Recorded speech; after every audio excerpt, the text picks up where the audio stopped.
Radio is my best friend. UCC provides an enabling regulatory environment and policy guidance for healthy competition.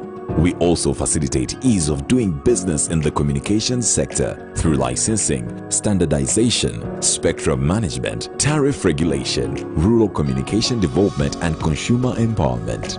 An informed consumer is an empowered consumer. UCC supports local content and innovations. Driving the development of a robust communication sector in Uganda is Uganda Communications Commission.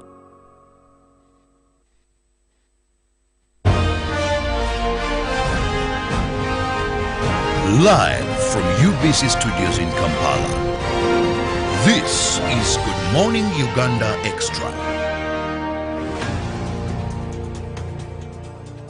Well, yesterday was a public holiday as we were commemorating the life of late Archbishop Janan Rumu, just for the Generation X, many of whom were not around by that time during Idi Amin, who was martyred.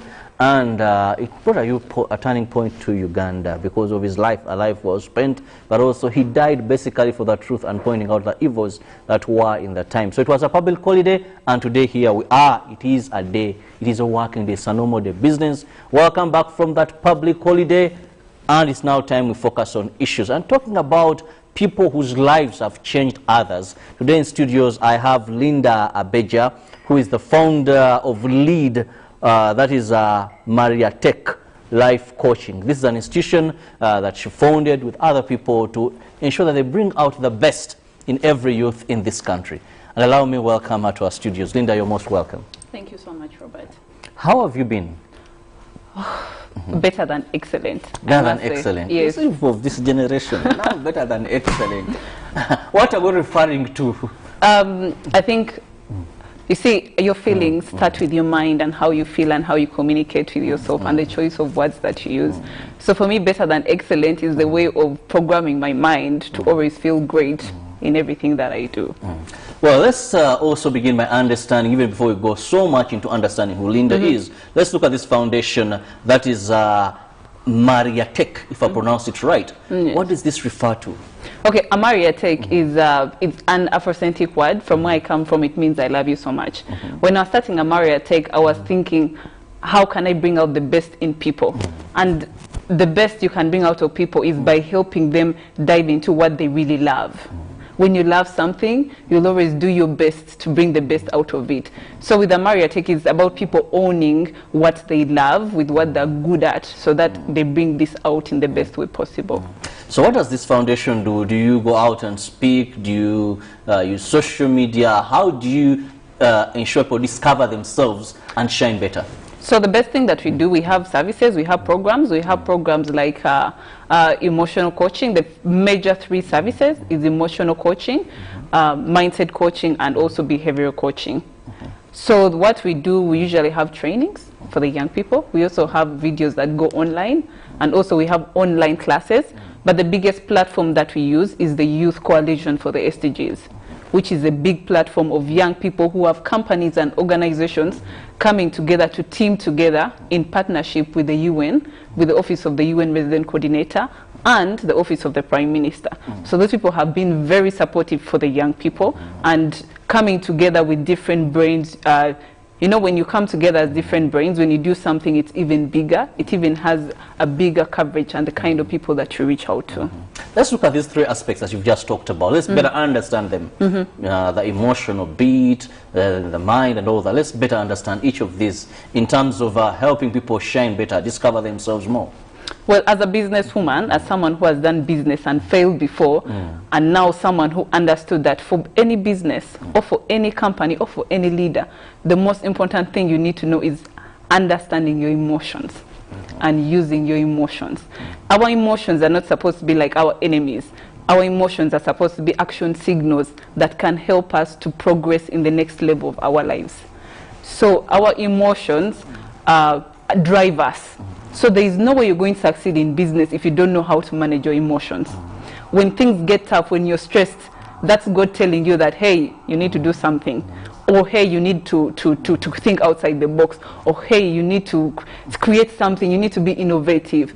But whenever you don't know how to manage your emotions, and then the stress comes in, and then you don't know how to deal with the stress, you're going to miss out, and that's how you're going to lose out. That is the aspect of managing your emotions. That's why I've seen some people stressed, others going to the level of depression, and then eventually losing all that they had worked for in terms of business, and you find a person is gone. So you handle that emotion bit of it, which is also very important. Okay, fundamental. Let's go to another aspect, which is the behavior. You mind so much about the behaviors of the people. Behaviors goes with attitude.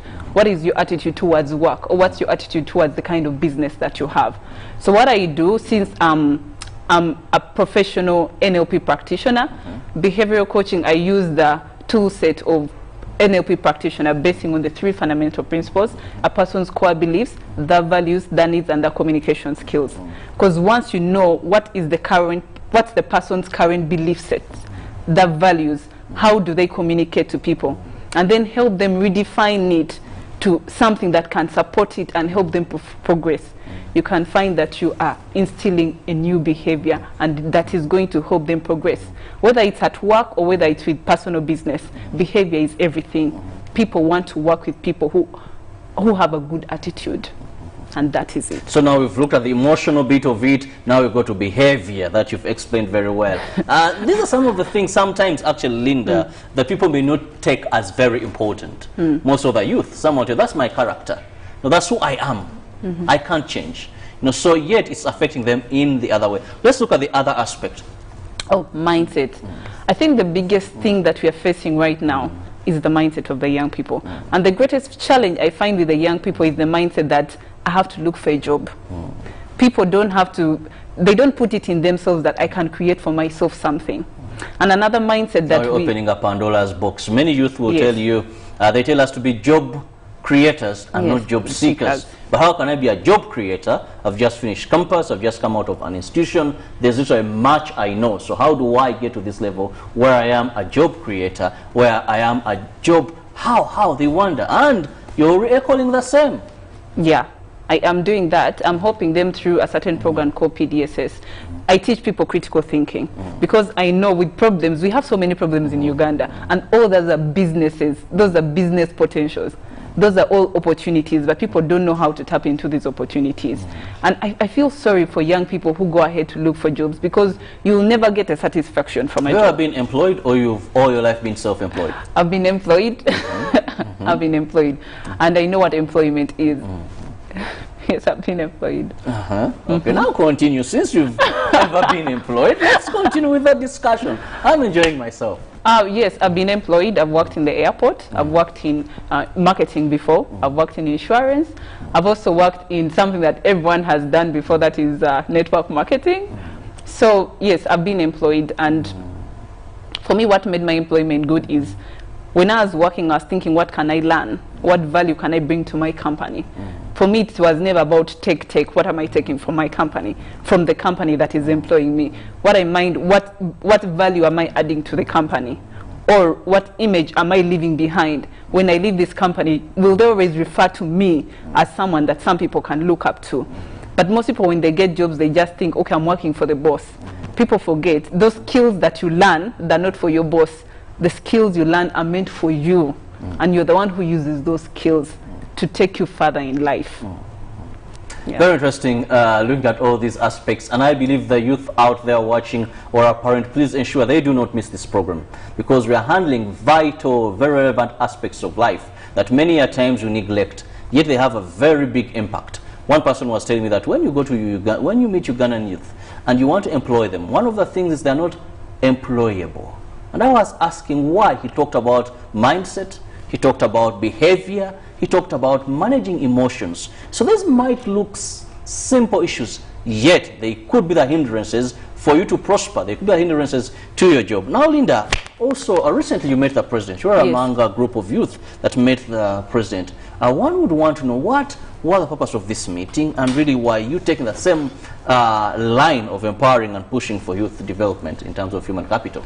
Well, this is it. When we met the president, we were a group of the young people, and we went with our mentors, that is the UN family, headed by the UN resident coordinator. She always mentors us. And she always, one thing that I've learned from her and from the other people that we've worked with, if you ever want something to favor you, if you want to policies that can favor the young people, you should learn how to negotiate. You don't just go and start making noise. This is how things should be done. Start insulting people. Learn how Which to... we call activism of late. Activism of late. The youth, you go on social media, the activists, and now you're talking about negotiation. So you're moving away the battle of attacks and verbal artillery into dialogue. Yes. So we went there to have a dialogue with His Excellence, tell him about the challenges that the young people are facing. Because, I mean, the young people, we are more than 78% of Ugandans are below the age of 30. That is really crucial for the country. And this is a delicate group of people. If you nurture them well, they can work hard and they contribute to the GDP of this country. They can contribute to the tax base. However, the young people also have a lot of hindrances. It's not like the young people don't start up businesses. Yes, they do start up businesses, but they also have a lot of hindrances. So together with our partners and our mentors, we went there to have a conversation with His Excellency. We told him, you know what, this is this, this is that. How can we work together to help the young people so that you don't look at the young people in a negative way? As a burden to the country, yes, but as a resource. But yes, as a resource, because we are a resource. The young people, they are a resource. Very good resource. They're energetic, they're hardworking, they can think, they're very creative, and they're exposed. But there's also a school of thought that young people rarely use their minds. They mostly use their muscles. How true is this? That is true. And you know what? Because they've not been nurtured and shown how to use their mind.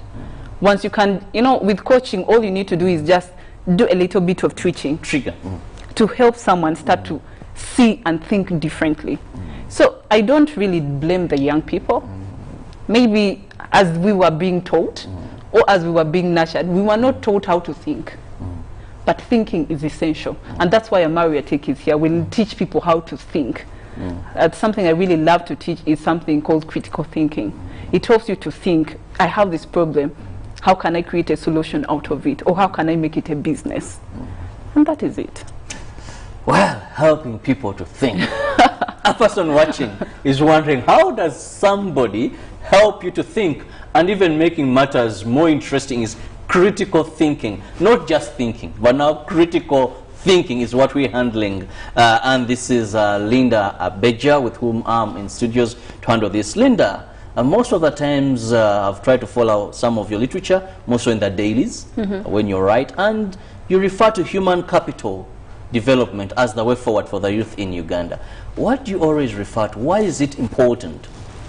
For me, I think human capital development is important in this way. Recently, we were doing a book with my team called, we usually do these books to help us think outside the box and think of creative ways of moving our company or to the next level. So we were thinking, the young people, yes, many people are educated. Many people have the skills. We have similar education, you get? We have similar skills. And there's something important that I love. Which some people say the education system is the problem. The education system is okay. Because, okay, it is somehow, maybe because they didn't teach us how to think. Education teaches you how to look for information. Education is not supposed to give you everything. Education is supposed to be a lifelong commitment. You don't just finish your university and you think, boom, this is enough. That is never enough. Education is supposed to be something that is ongoing and continuous. And that is what they need to teach us in school, how to think and how to know that I have to think continuously. Yes, I have this profession, but how do I use my skills, my abilities, and my strength to come up with a product or a service that can meet the needs of the people in my community? How do I become a solution to a problem? Yes. So yes, we have the education system which teaches us facts. But people don't want facts nowadays. People employ thinkers, people who are creative. So even if you have your degree, even if you know tailoring, what makes the best tailor? The best tailors are the people who can come up with incredible designs. If you look at people like Fatuma Asha, why are people loving Fatuma Asha nowadays? Her designs are amazing, but she's not the only tailor. Merely creating that nice wedding gown or that nice dinner dress, that's already critical thinking. Thinking outside the box. How can I add value to this dress, to this material? That is critical thinking. And that's what I love to teach people. You know, when someone invents maybe there is this chair I'm seated on, but there's so many chairs out there. Whoever came up with this design thought about it. And that's why you can find someone use the same material, but the products, the prices are different. Someone thought, how can I make this different? There's so many chairs around the world, but why is it that every chair has a different price? You can find a chair in the village for 1,000, you get it? And you still sit. And yes, and you still sit. But why does someone go for this other chair? I think it also goes back to us human beings. We don't take time to grow ourselves, and then you keep looking for jobs and opportunities and ask yourself, why can't I get this opportunity? The question is, have you added value to yourself? I love the word adding value to yourself. Adding value to yourself. Many youth out there, have you added value to yourself? Yes, you're all civil engineers, you're all doctors. How do you add value to yourself? So human capital, you said you speak to youths, you go into meetings, you have platforms where you, but how receptive are the youth? Because most of the times the youth of today want immediate solutions. Critical thinking may take time for someone first to discover the potential in you, second to discover what you can do, and also third is to know how different you can do that to attract the markets. Well, I would love to tell you that it doesn't take a lot of time. As long as you get someone who knows what they are doing. It's the people I do with in just a week. I told you I have something called neuro-linguistic programming. Get to know what things are driving them. How do they reason? How do they think? How do they value? You get it? That one is just for 1 week, but for 3 months, that is a good package for a young person. So with 1 week, helping someone to think, critical thinking, I mean, 2 days, 3 days, you can learn critical thinking. It's something that is very easy, something that is very simple. We do it every day. Critical thinking is simply doing something different from the way people do it. How do you practice critical thinking? If every day you wake up in the morning and you always use your right hand to brush, how about start using your left hand to brush? Try to do things out of the ordinary. Your mind will start thinking, okay, how can I do something different? You get? So that is all in line with it. And it connects back to the problems I tell you. Now, like for me, who is a leader at Amaria Tech, if I have a challenge in where I work, I ask myself, yes, maybe I have so many people I have to work with, and I don't get time for myself. The question I kept asking myself, how can I serve these people and at the same time have time for myself and give them value, the same value I would give someone who I'm working direct with? How about those people who can't afford the services? So by thinking, how can I provide a solution to this problem, we came up with games. So we decided to design our own card games. So that is thinking. Now you think to yourself, how can I coach someone who is maybe in Arua and I'm here in Kampala? That's an opportunity. You need the ability to think. But the thinking comes as a result of stress. But how do you use your stress? That is very important.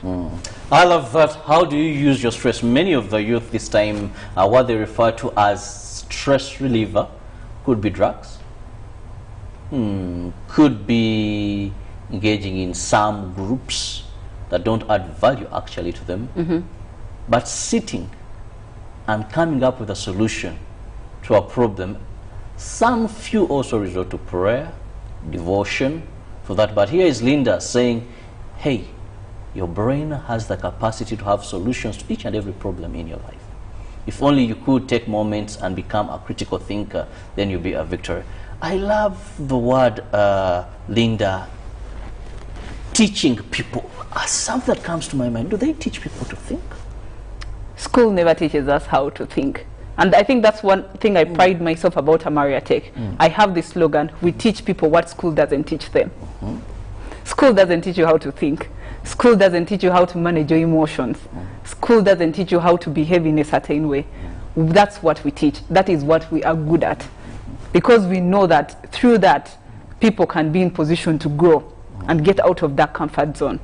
So yes, that is what we teach. And you talked about people resulting to different ways of airing out their problems. You know, I find that most of us have failed to accept the fact that problems will always be part of life. We have also failed to accept that God puts problems in your life when he feels you're too comfortable. Sometimes God brings for you a problem because he wants you to move to the next level. But the problem is we don't listen to the message. For me, I train myself and I train other people to always look for a message in a problem. With every problem comes an opportunity. You need to be in position to see it. But the problem is, for us, we get so focused on the problem, we run to churches, we run to pastors, we run to drugs. Some of us even pretend that our problems don't exist. Now that is a problem. We resort to drugs. I also work with addicts, and usually it's just them running away from a certain problem. But if we can teach our children, if we can teach our leaders, and if we can teach ourselves that we can use these problems to our advantage. Yes, problems are there, but with every problem there's an opportunity. How can you use the opportunity within that problem? Because the truth is, you'll never run away from problems. They'll always be there. Always. We've talked about thinking, but what are some of the common problems or challenges you deal with as a coach in this area? In critical thinking, in human capital development. Human capital development, yes. Well, at the beginning, most people have challenges like, I don't have the money, finances, and everything. But then it's also mindset, because where there is a will, there is a way. Another challenge I find with young people, obviously, most of them, they like to complain too much. Complaining will never take you places. If you complain, you're going to blame the government. But the people who are making it in this government, the people who are getting rich out of the government, day by day, you're going to blame the situation, COVID situation. COVID situation, people are blaming the situation. How many people got rich out of COVID? People blame, they say that I don't have time. We had COVID for over 6 months. How did they use that time? Problem is not time. Problem is people don't have the discipline to plan for that time. Once you have the discipline to plan for your time, you find time for anything in this world. So they still have that mindset of, but the biggest thing young people are dealing with are things to do with stress, that is managing the emotions generally, and addiction, because they don't know, still it goes back to emotions, they don't know how to channel it. And they also say, but there are no opportunities. The thinking, it is the thinking. Someone has a master's and they're telling you there is no opportunity. And I'm like, do you know what you're seated on? That is gold. Just think. Think. Very interesting. Everything rotates about thinking, goes back to the same thing. Just think, and you have solutions. Well, in case you've just joined us, this is Good Morning Uganda Extra on UBC TV, and I have Linda Beja, who is the founder and leader of Maria Tech Life Coaching, where they focus at ensuring they bring out the very best of you, more so to the youth out there, the very best of you, where they look at the mindset, they look at behavior and managing your emotions. And that combined together, you're a victor in a world full of complicity, where so many people really wonder how best can we proceed. Life has put people to some situation where many have lost hope, Linda. Some really feel there's nothing much they can achieve. All hope is gone. You've talked about COVID as an opportunity. Some believe that, yes, life came to an end when COVID landed in Uganda. You've talked about people having a lot of books on them. Some will tell you, I even regret why I spent more time reading. And now it's unfortunate I have all this, and actually I'm feeling more depressed. One Nigerian friend of mine is called Ikwena James. He told me that there is no depressed person as a person who has learned so much, but yet has failed to make ends meet. Because he has no excuse. He'll always tell you, I have done so much and the world has not been fair to me. Just remembering about, is it 6 years now, the young lady who jumped off that is worker's house and she had a master's. People are wondering, how can the person with a master's end up and said, I've moved for over 5 years and I don't have any employment so far. But we'll take a break, and when we return, I and Linda will continue in understanding how best you can discover the potential in you when you critically think.